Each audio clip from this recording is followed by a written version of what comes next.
Okay, good morning, everybody. Happy Tuesday. Hope you had a fantastic weekend and a long weekend. Today's Training Tuesday.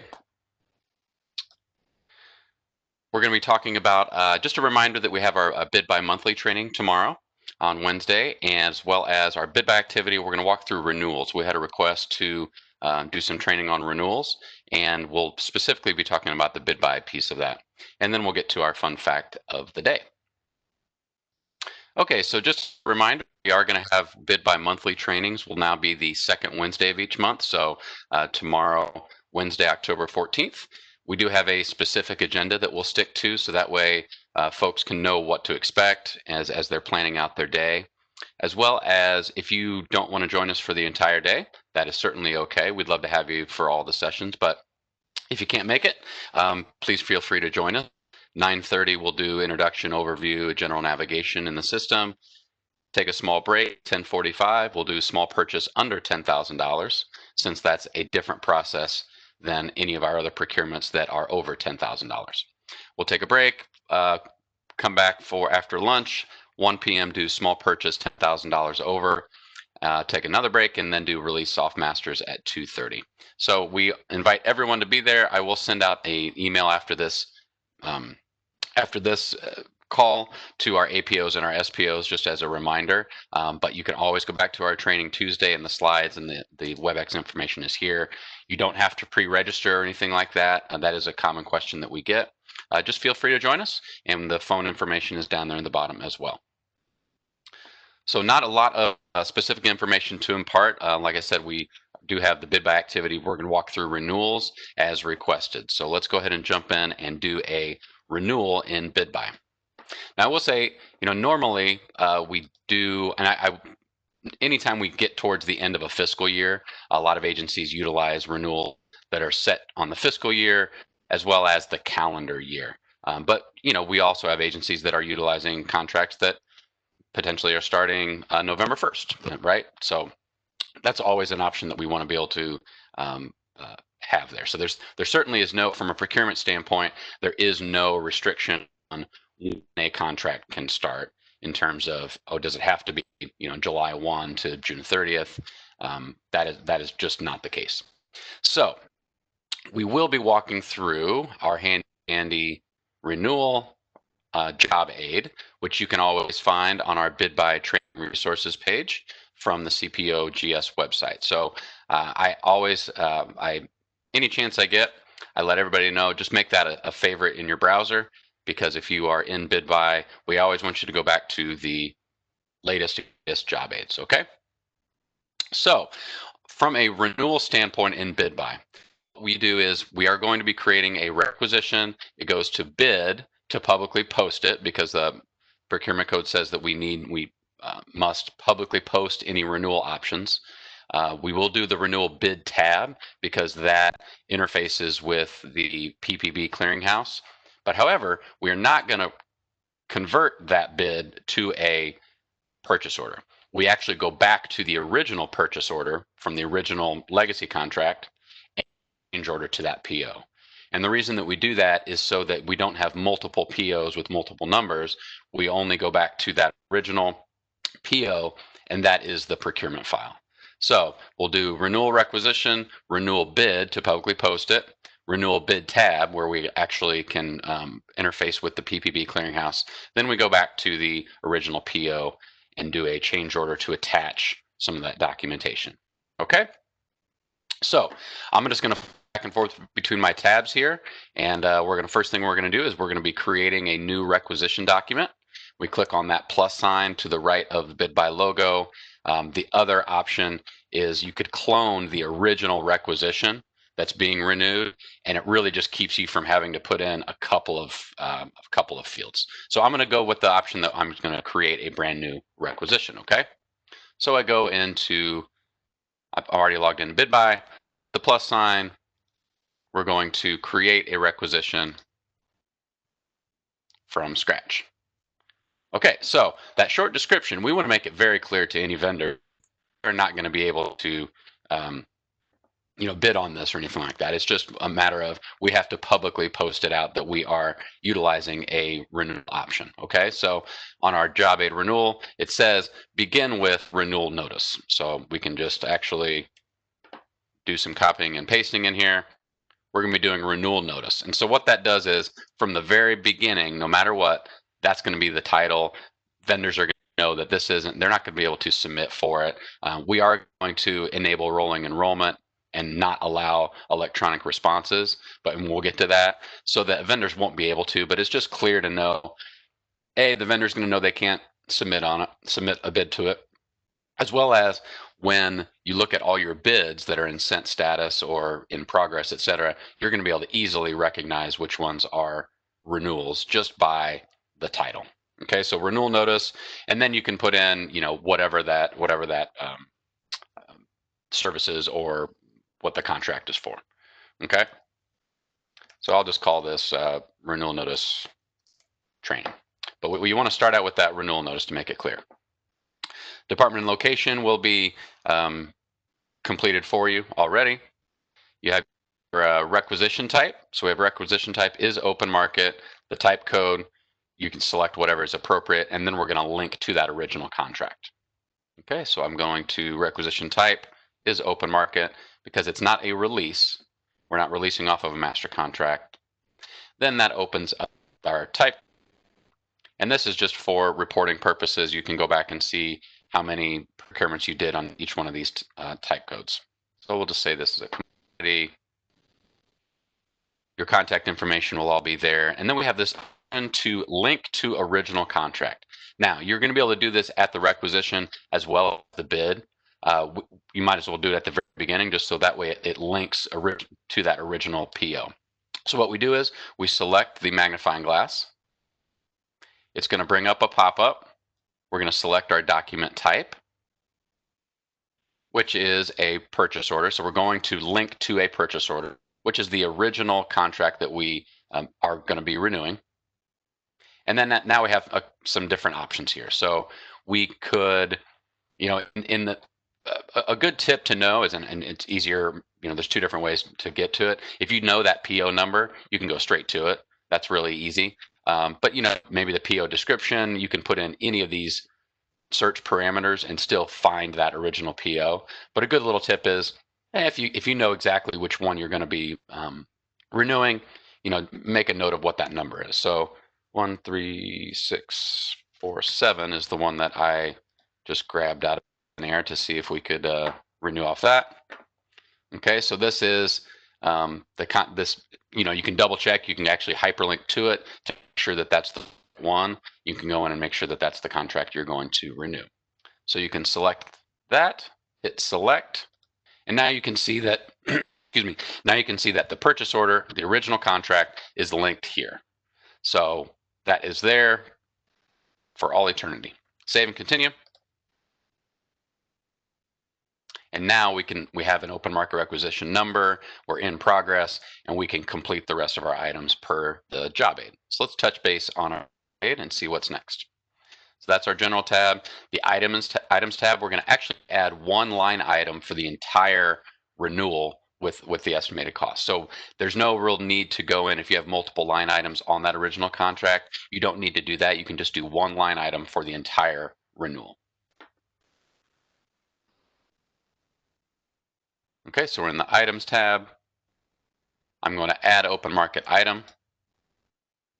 And then description, you can just put in the renewal of how many it is. So, maybe this is the renewal 1 of 2. We'll say in this instance, it's we have 2 renewals available and we're doing the first renewal. Okay. So you put in explain the renewal request, renewal 1 of 2 with the general description of items. Okay. So then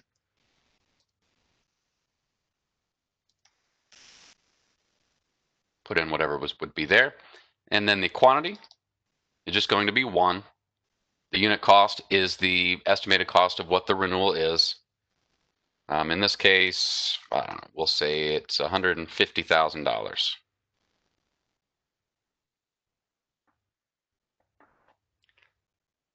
And then we have our NIGP code that we need to put in there.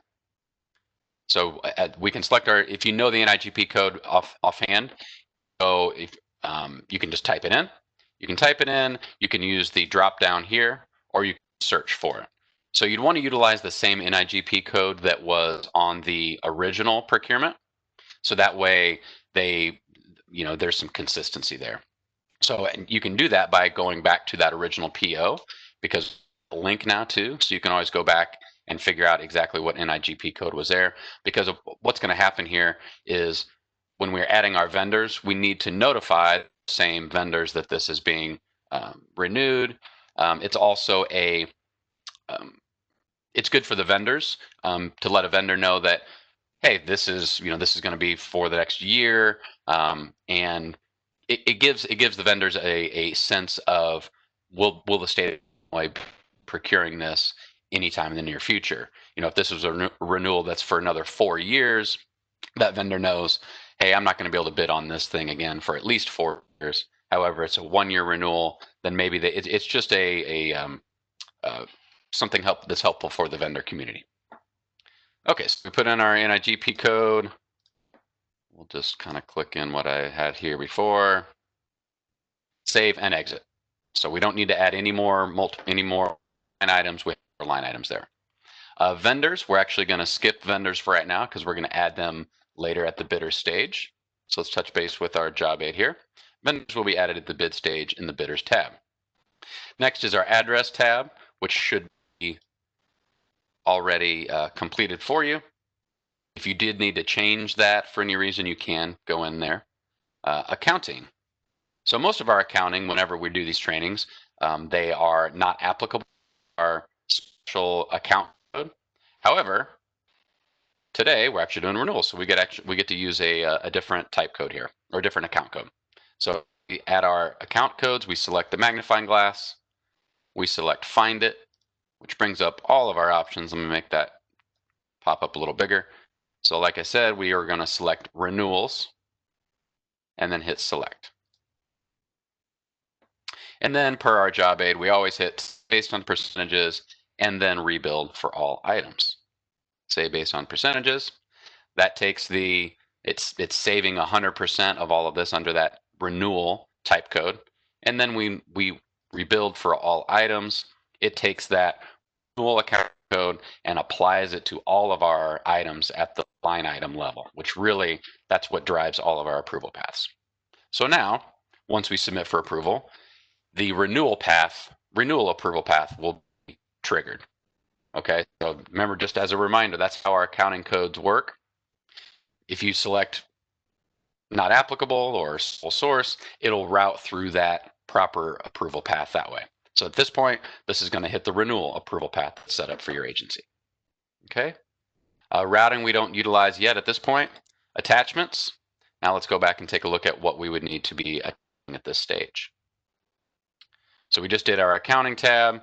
This is where you would attach the procurement justification form, a BEP goal setting review form, any all agency and agency specific forms, which would be any of those. If there's any sort of a purchase request form internally or something, in order to start the renewal process, you would attach that there. And just as a reminder, how we attach documents, we select add file, and then choose file, and you would go in and grab all those documents. But to save a little bit of time on this training, I'm not going to go in and attach a lot of the documents that are here. We're just going to discuss which documents need to be attached.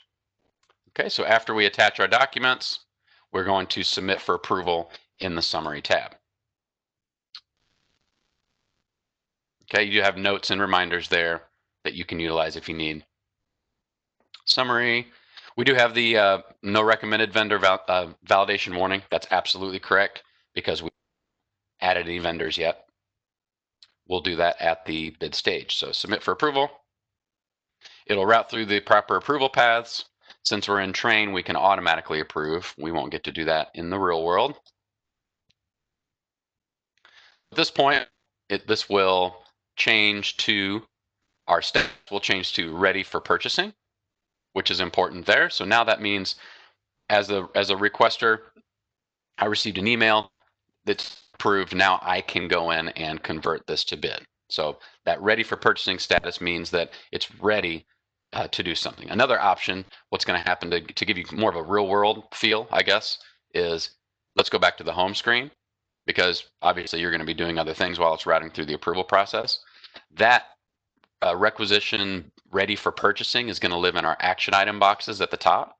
So it's in my queue here, as well as it's also going to be living in your recent documents. So depending on how many documents you're going through, it'll either be on your home page right here, so you can see this is the status that's ready for purchasing, or if there's more than 5, if you've opened up more than 5 since then, you just select view more down at the bottom, and it's going to open up a big long list of everything that you've opened up in the last 30 days.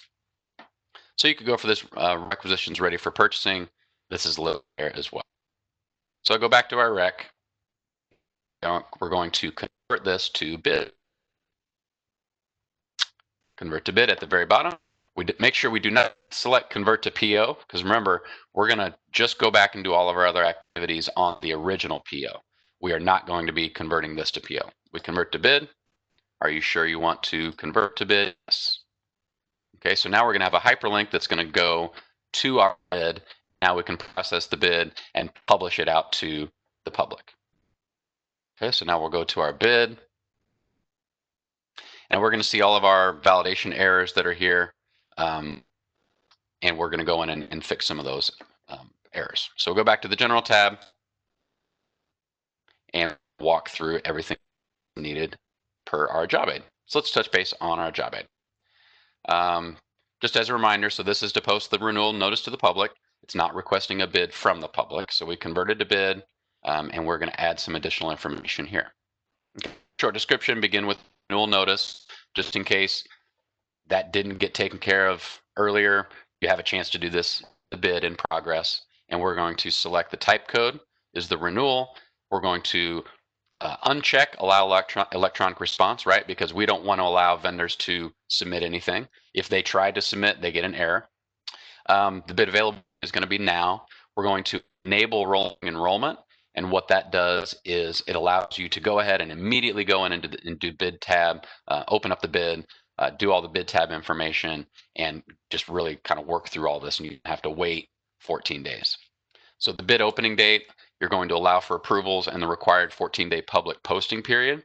So I want to be clear here as well on our 14-day public posting period.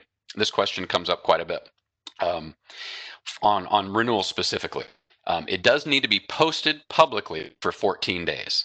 Now, that doesn't mean that it has to be publicly posted for 14 days prior to executing a renewal contract.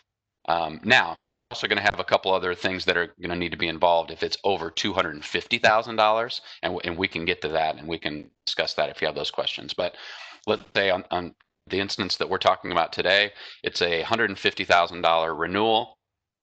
Literally, what could happen is we could post this as long as it makes it through the approval paths and you have the proper SPO approvals. You really could post a renewal and execute the renewal contract the same day. Like I said, if it's over $250,000, it gets a little bit more complicated because there's going to be some more parties involved, PPB, waiver, those sorts of things.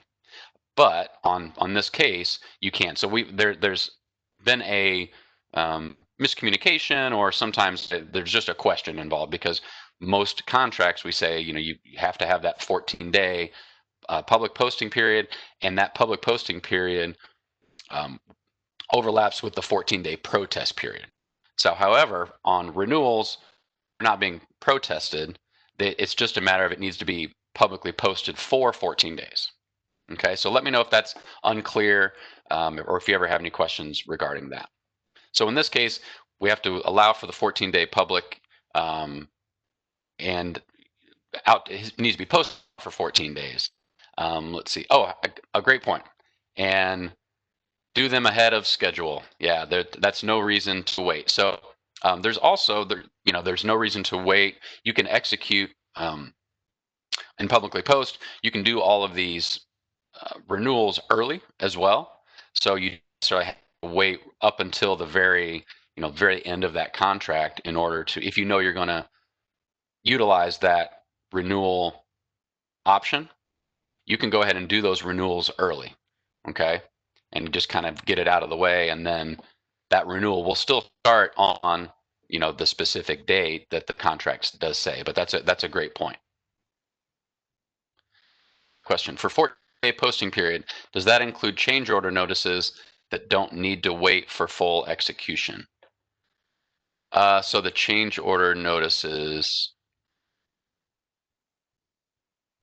Oh, I can see what you're saying. No, no. So the change order notice, it just says that it has to be publicly posted. So this would be a change order that is adding more than 30 days or adding more than $10,000 to a contract. The contract change order, um, you wouldn't have to wait 14 days to publicly post that.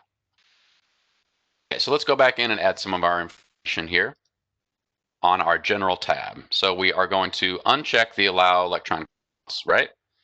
The available date, just make it now. The bid opening date, which we need to allow for 14 days.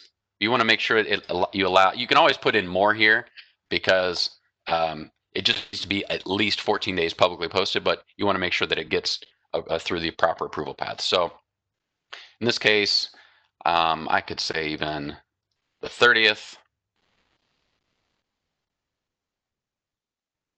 And what's our other option? Oh, enable rolling enrollment. Make sure we want to check so that we can go and immediately open up the bid and do bid tab activity. The bulletin description. Let's go back to our job aid here, touch base on that. We can actually just copy and paste. This is notice. This is not a solicitation. So paste that in there. So that is very clear to our vendors that they are not going to be doing anything there. And then you can put in just general description, the renewal. That's another option here. You could the renewal 1 of 2, another just one more spot. That makes it clear. SPO name. Let's see. Is this a small business set aside procurement? You just select the proper answer. Is there BEP participation goal? Yes or no. And then if it's yes, you put in the goal percentage. Let's say came up with here 15 and 3.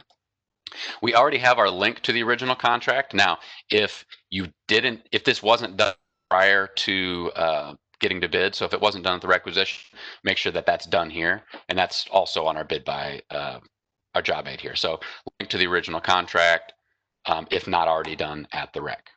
Then we save and continue.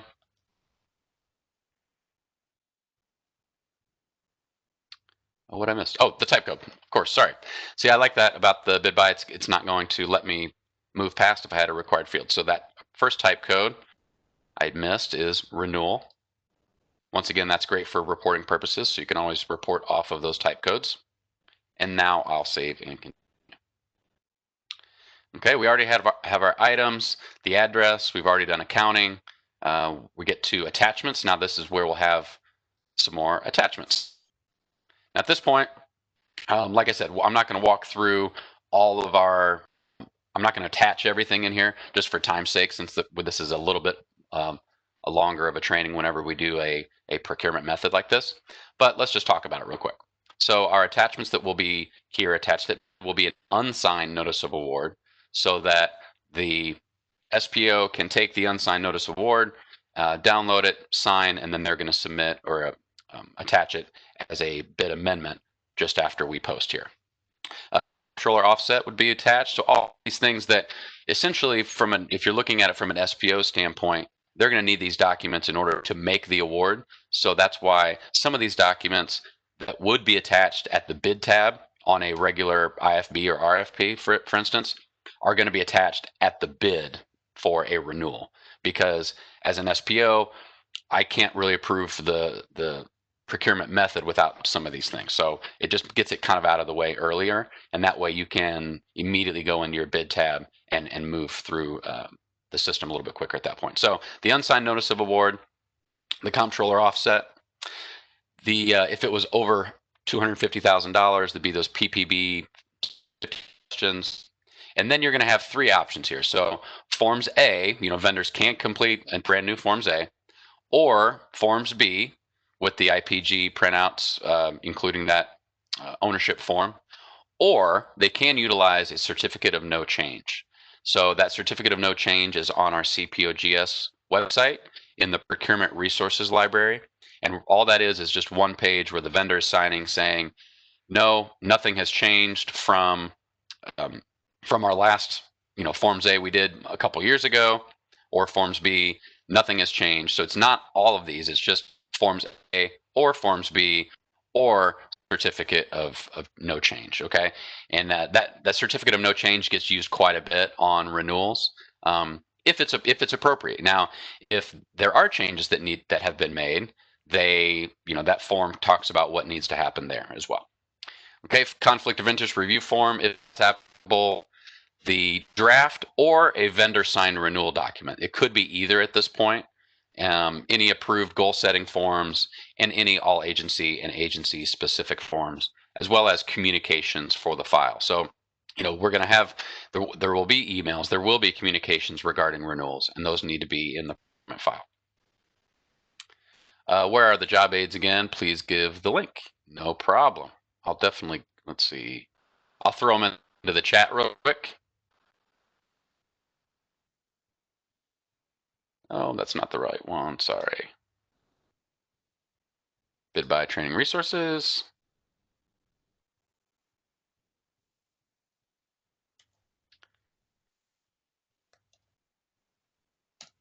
There we go. So I threw the link to the job aids in the chat there.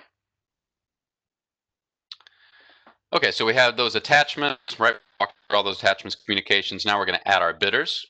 So what we're going to do is just walk right through the steps. It's the exactly same way that you would for any other procurement. We're going to go to Bidders tab. We're going to look up and add vendors, and then we're going to utilize the NIG codes that were done on the original procurement. So NIGP, let's see, what do we use for this one? We did 580. Once again, you can type it in there if you can type and hit enter, or you can utilize the drop down as well. I think I put 45 here or something. Okay, so we're just looking up NIGP code. We select find it. Now we're going to select all, because hit all of them, select all, and then save and exit. And all I'm doing is I'm walking right down the steps that are on the job aid, so you can just go right back and forth. We're going to select our bidder participation. So this is going to be unrestricted. And all of our vendors are going to be notified here. Save and continue, and now we can submit for. So we do have the questions, amendments, which we'll come back later and do amendments to add the signed notice of award. You're not going to have Q&A, reminders. Really, on a renewal like this, you're really going to be doing it, putting in the general information, and then attachments and bidders. That's really the key takeaways from our renewals there. The summary, and then we submit for approval. Scroll to the bottom, we submit for approval. And since we're in the train environment, we can go ahead and automatically approve. Save and continue. And now our status is going to be changing to send. So what's going to happen is the SPO is at the very end of that approval path. So very rarely will you ever see a bid that's actually in ready to send status. And the reason that is as an SPO, once I've reviewed everything and I approve, and then I immediately go back in and click send. So it's kind of like a quick 1-2 step there. Okay, so send the bid. Now we do have a note here for our SPOs that if we do the PPB waiver process, if this renewal is above 250,000, in this case, don't. But just as a reminder, that's an SPO function. That's nothing that an agency will need to do. And then the SPO will do that bid amendment because you attach the unsigned notice of award. The SPO is going to sign it and then do a bid amendment to attach the SPO signed notice of award. Okay. So what that looks like very quickly is, as an SPO, let me go ahead and send the bid. I send. I get notification that it was sent out. Now I go ahead and sign my notice of award. I create a bid amendment, and then I go in and attach that notice of award that way. Okay. So then I go ahead and do that, and then let's just make it very clear, attaching notice of award. Let me call it renewal notice of award. So it makes one more opportunity that the vendor receives it going, okay, this is not something that I am able to submit. And then the SPO always applies all bid amendments, right? We all know that. That's just an SPO function to apply bid amendments. So now that's been attached. And so now what we can do is, since we did enable rolling enrollment, remember we checked that on the general tab, now I am able to open the bid even though that bid opening isn't until later this month. So what I can do is I can open the bid, and the reason why we have to do the opening bid and create our quotes and do the bid tab is because this interfaces with the PPB clearinghouse. So that's our next step here. So let's just touch base on our job aid, just so we kind of know where we're at. We're at the bid tab. We're going to create a quote and make the award, okay? And then we're going to stop at that point and not convert to PO. So I'm going to create a quote. You're going to select the vendor that you are have the contract with. The received date can just be right now. Save and continue.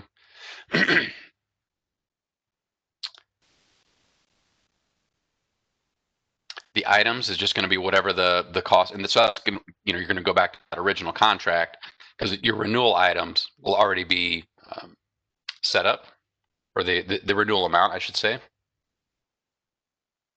So this was $150,000 for our renewal. Terms and conditions is not acknowledged, so we have to select yes under the terms and conditions. So if you've ever worked with any bid tab information, this is the way it's always done. And then in the attachments, you can attach stuff to the quote. If you have any updated documents, maybe if there's anything else that came, perhaps, I guess I'm trying to think of something that would be coming in. Any updated documents, really. If there were corrections needed, maybe they submitted Forms A, but you needed some corrections, you could put those at this point into the quote. And then quote. Are you sure? Yes, I'm sure.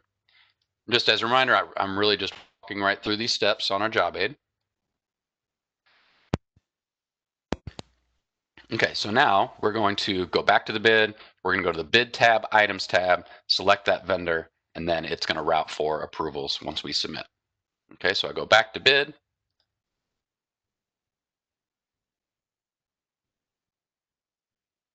I open up the bid tab.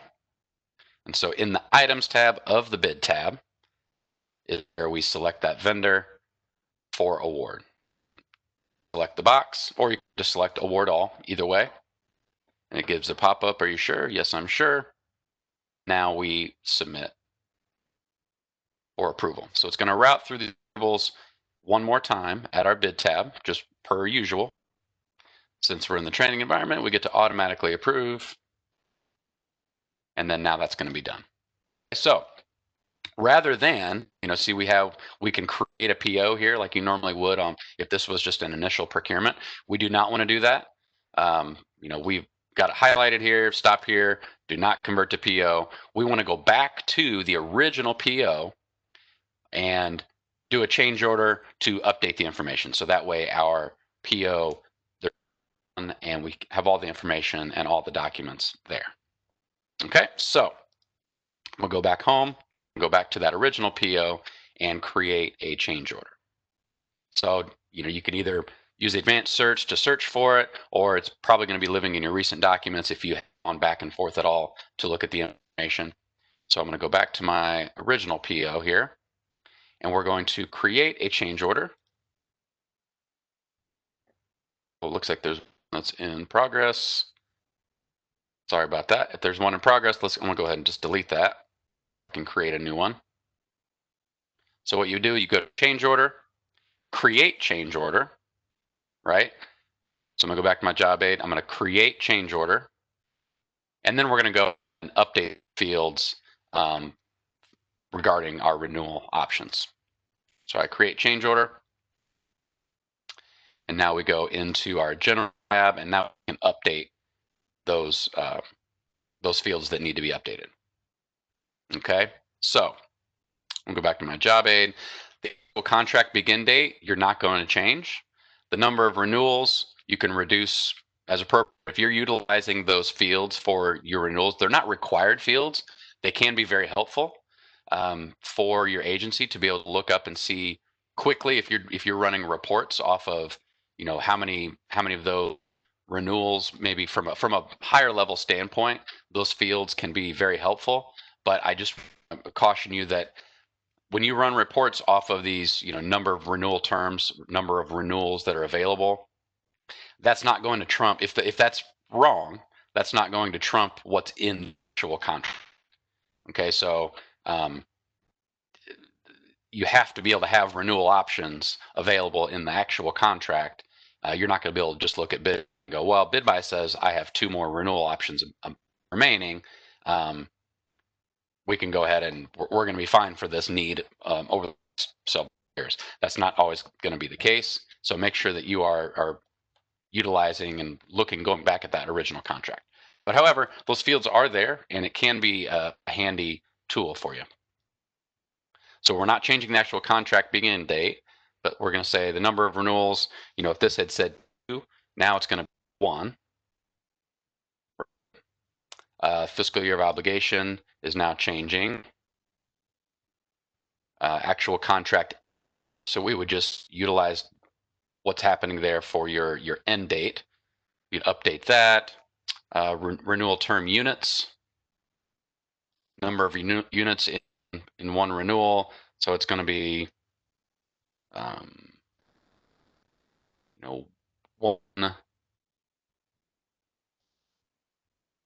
actual contract end date. Let's say if we're renewing now for, it's a November start date. In this case, it was July 1, but for our purposes here, with it being October, we're going to say this contract goes to, it's a 1-year renewal, going to November, actually, let's say October 31st.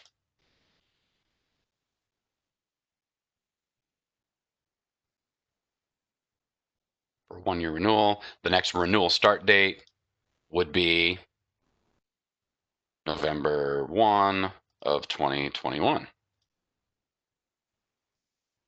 So you're just kind of just putting in information that would be a part of your available renewal options. Okay. The award amount shouldn't change. That's what would have been there as a part of your initial term plus your renewals. The BEP information is there.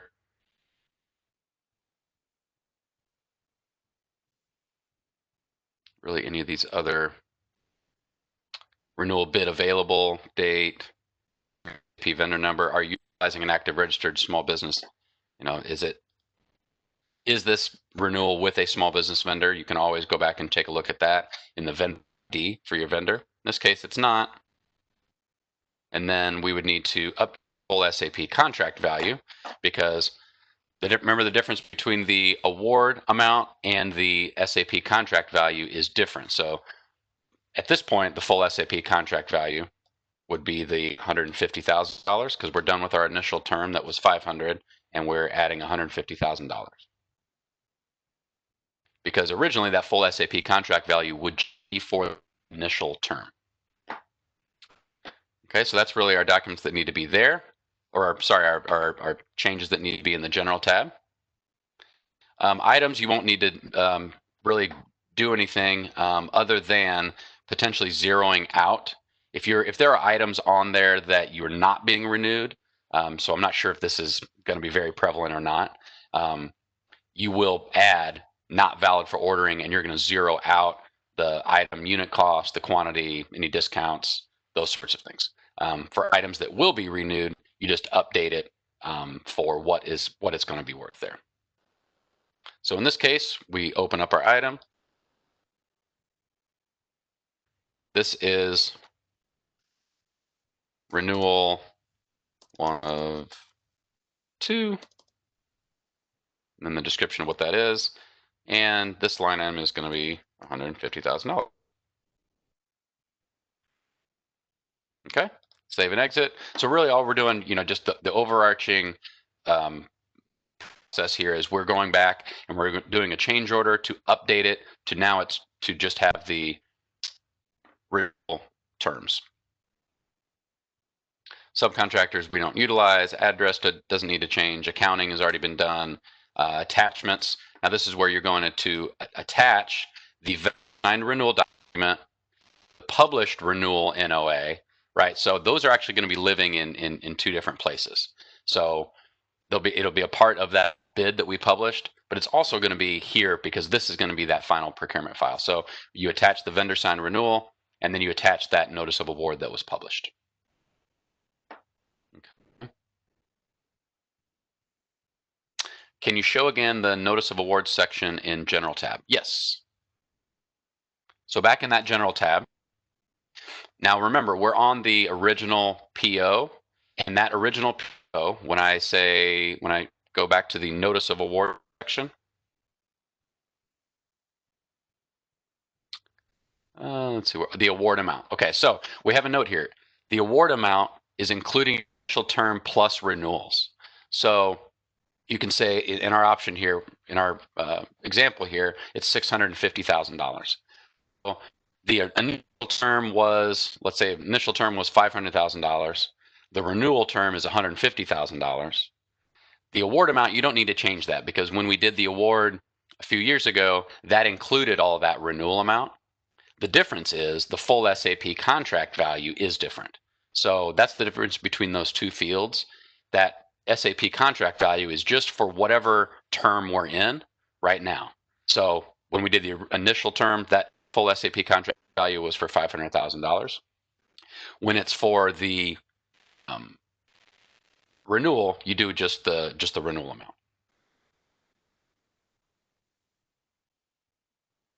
I have another question. Wouldn't you update so it contains the original information and the renewal information like a running total? The way I've been told is the full SAP contract value is just for what term you're in currently. I can double check that and give an update next week if that's incorrect. That's just what I've always been told. In the control tab, if it's you update the new end date on your control tab if you're doing a master blanket. The control tab only shows up if you're doing a master blanket PO. If you're not, if you're doing an open market PO, you don't have to worry about that control tab. So we talked about the attachments to be in there. And then the summary, we put in a comment for that whole change order. It just makes it easier later to go in and take a look at that and see what was done in the change orders. So I go to the summary tab of that change order and then just put in renewal 1 of 2. That way you can see, example, I put in renewal option 1 of 3 or whatever. Okay, so that way you can just see later, very easy to see what was done as a part of that change order.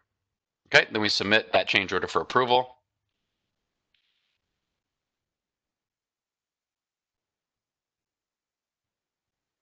It's going to route through the paths. We get to automatically approve in train, and then you can apply that change order. Now, I do want to make a note here real quick. Applying that change order in terms of So we're actually, for renewals, we actually do 2 change orders. We do one to provide the SPO approval to execute that the final executed renewal. So we're actually going to have 2 of them there. And then we do one to actually go back in and put the executed renewal in there and attach any other documents to complete the procurement file. But the note I wanted to make at the very bottom is, applying that change order, we have a helpful hint. If price is changing, so this would be price is changing for the renewal term, you don't want to necessarily apply the change order until the start of that change order. So for instance, if this is starting on November 1st, pricing is changing for any reason, we don't want to apply this change order and it really comes into play for master contracts. Whereas let's say right now, if I'm an agency and I'm ordering off a master contract, but CMS do it, or agency specific master contracts, right? Pricing changes right now, October 13th, but pricing is going to go up or down November 1st. If I apply the change order and we change all these prices that we just did in our general tab, that's going to change that ordering process. So what needs to happen is we need to wait until that contract renewal starts to apply the change order. So our helpful hint is just to set a reminder to apply the change order on that proper date. Okay, so I think that's about, looks like we have another question. We aren't on SAP yet, but is it correct that all multi-year contracts in SAP, each PO must be a master blanket PO and will have a control tab? I have very, very, very little experience in SAP as well, so I don't know if all multi-year contracts in SAP. I know if you are utilizing the interface from BidBuy to SAP, you have to do a master blanket PO because only master blanket POs go through the interface from BidBuy to SAP. So so to answer your question, if you're utilizing the interface, yes, you will have a master blanket PO in BidBuy, and the only way you get to that control tab in BidBuy is having a master blanket. So then you have that option. So in this case, I don't think I did. I'm going to just apply this change order. Yeah, I don't have that here. I did an open market PO. Really all that is, if you create the PO type here, if the PO type was made as a master blanket PO, what that does is one of these, the control tab comes up here and it just asks you for some additional information, the contract begin and end date, as well as who can order off that master contract. So you make those changes in the control tab. Okay, so I know this went a lot longer than our normal training Tuesday, but that's kind of just how it works out sometimes on our if we do a larger training like that. So I do have one more to our fun fact. So this isn't really necessarily a fun fact, so let's call it an interesting fact. The original Friday the 13th, on this day in 1307, French the Fourth has Grand Master Jacques de Molay and Knights Templar arrested and charged with idolatry and corruption. They are later tortured and burned at the stake. Many people call this the very first Friday the 13th. There are plenty of books and movies, and the Da Vinci Code goes into this quite a bit and talks about this as as my subsequent resource. Go read that book or watch that movie if you haven't. Friday the 13th. And then could we do a training on how to do a blanket contract and the subsequent releases? Certainly, yeah, we will touch base on that tomorrow in our BidBuy training, but we could absolutely go through that as a part of one of our training Tuesdays as well. So sorry to take up so much of your time today, but those renewals are important, and have a great rest of the week, and we'll see you next Tuesday. Thank you.